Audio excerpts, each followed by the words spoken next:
जखने कर हो मनवा जखने धरले हो पाजा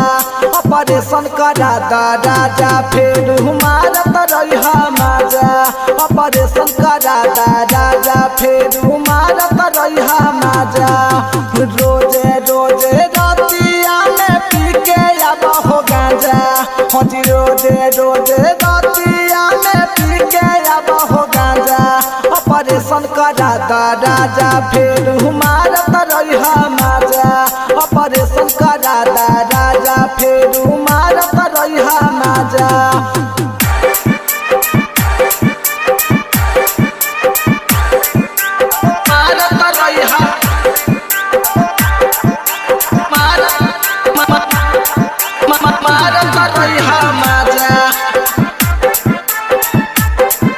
Recording by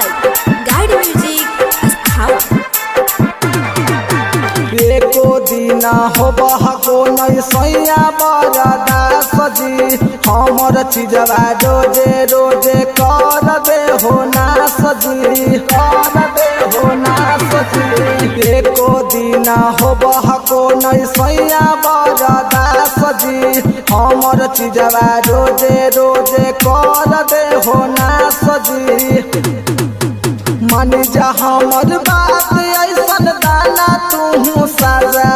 हजी मान जा हमर बात ऐसन दाना तू साजा ऑपरेशन करा दा राजा फिर मारत रही माजा ऑपरेशन करा दा राजा फिर मारत रही माजा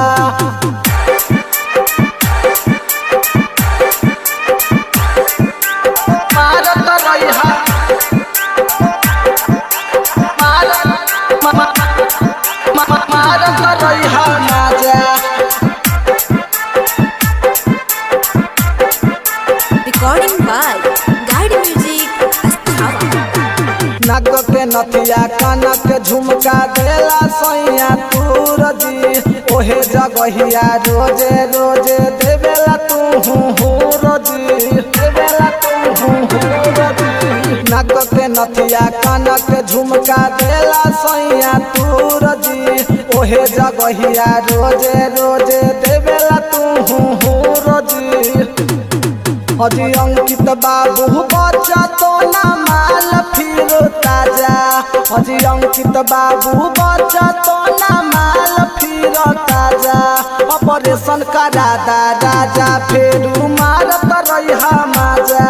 ऑपरेशन करा दा राजा फिर मारत रही माजा।